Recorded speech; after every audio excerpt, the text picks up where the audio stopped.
Hi there, Lindsay here, the Frugal Crafter. Today I have a really fun watercolor for you. It is bold and bright and just a lot of fun to draw and paint. You can find a real-time version of this tutorial up in Critique Club right now, and I'll do the time lapse for you here on YouTube. Now, as you know, I love mason jars. They are just such a wonderful homespun way to get that kind of country feeling into a painting. And as I've been walking the dog the last couple of days, I can't help but notice all the beautiful cattails that are blooming in all of the ditches and kind of marshy areas around my home.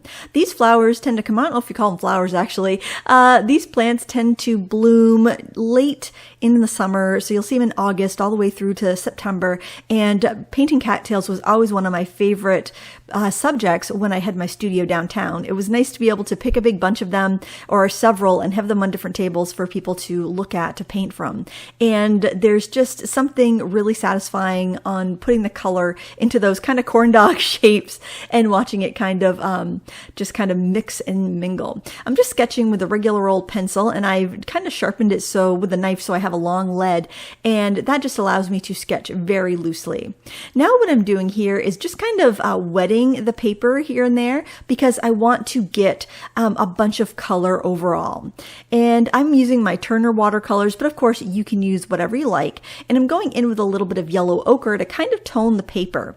I also like to get some of that nice bright warm yellow into the jar itself, almost as if the jar is like capturing the light. I'm putting in a mix of magenta and phthalo blue, getting some of that into the background. I'm adding in some browns. Basically, try to get all the colors that you think you might want to have in the entire painting. Try to get those in right off the bat. That way, when you start to go in and you start to paint your flowers, you'll have a really good palette to choose from. That phthalo blue, for instance, you add that to a little bit of the yellow ochre, you still have a really nice blue and a nice vibrant green, and then you can really easily get both the colors of the stems and also that ball jar blue that's so pretty. And of course you can do a clear jar. It's totally up to you what you want to do. It's your painting after all. But I just love a ball jar blue, one of those blue mason jars. I don't know what it is. I just love them. Now I'm also flicking on some yellow ochre because I feel like it just gives some of the looseness to the bouquet and it gives it a less stuffy feeling. I want these flowers to feel wild because they are wild flowers. In fact, they're probably weeds. They were literally picked out of the ditch around my my property, and I like to get those colors in.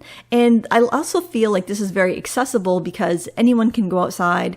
And mostly anyone can go outside and find some flowers or some plants to pick that they can go from if you live in the country anyway. And I don't know, something with the goldenrod. I mean, as long as you're not allergic to it, and the other different flowers that I don't really know what they're called because no one pays attention to them. I think it's fun to just combine them and put them together in a bouquet like this. And all of those spatters and loose swashes of color we started off with have kind of mellowed out. Can you see how they've kind of, as they've dried, they've blended together a bit and they've gotten softer and more muted? And that's letting these flowers that we're painting now with more concentrated color, it's allowing those to be vibrant and to really stand out, which I think is nice because sometimes when you're working on a white piece of paper, especially if you're doing like a loose floral bouquet, you're doing some sort of like more expressive treatment, if it's on a white background, it can just kind of feel really stark and out of place, as opposed to like a botanical style painting where you're putting in tons and tons of detail. That looks great and it really pops against a plain white background because you don't want to lose that detail or have it distracted. But I feel when you have something like this that's really loose, having the background also have a bunch of softly blended colors, it helps the crispness of the strokes you put in the foreground show up, but it also gives it a fullness and a richness that I think works really well in loose style bouquets.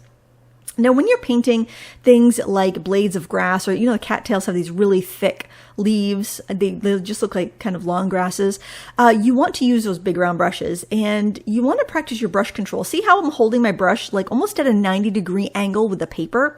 That's going to give me a fine tip, a fine point when I have my brush straight up on the 90-degree angle with just the tip of the brush touching. But if I press then I use the belly of the brush and I get a nice thick, wide blade of that grass. So you really want to practice your brush strokes. And this is a wonderful exercise to do that, doing loose flowers. You can see how thin and how thick you can get the strokes. Leaves are wonderful. You could do a whole sheet of leaves, just practicing your techniques of thick and thin. And it's kind of like lift, press, lift is what I like to say, because that's the kind of the technique that you use. You could use clear water on a brown paper shopping bag to practice that technique with your brushes, and you don't have to waste an ounce of paint for that.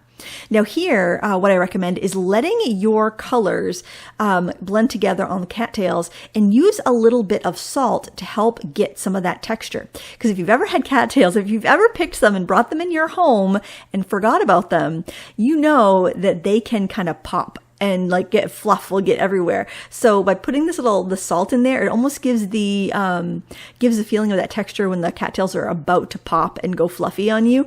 I'm sure there's some sort of like actual scientific name for that, but I wanted to get that effect in there, and it looks really pretty in those colors. Now you can use a variety of colors. You can use burnt sienna, burnt umber, yellow ochre. I also like to put dioxazine violet or a mixed purple like the magenta and phthalo blue purple that we've been using in the shadow areas, because when that creeps over and mixes with yellow ochre, you'll get some nice browns. Be colorful in your neutrals. Those neutrals, if you make your neutrals from your bright colors, you're going to have a lot more life in them than if you just take them straight from the pan or straight from the tube. So keep that in mind when you're doing, especially when you have a large space like the cattail. You've got this big area, and it could get really boring and dull pretty quickly if you're not careful. So we're zooming in here so we can add a little bit more detail to the jar. And I'm using a little bit of yellow ochre here. I am trying to get some of the reflected colors from the leaves and the flowers in there. And I've also mixed the phthalo blue with a little bit of yellow ochre to get that kind of that ball jar blue color. And I'm adding some of that in there too. I'm just going really vaguely with the details. Now this is a quick painting. It's about not really that quick, but it's an hour, and it's a 9x12 done in about an hour. So I'm not going to be too fussy here, right?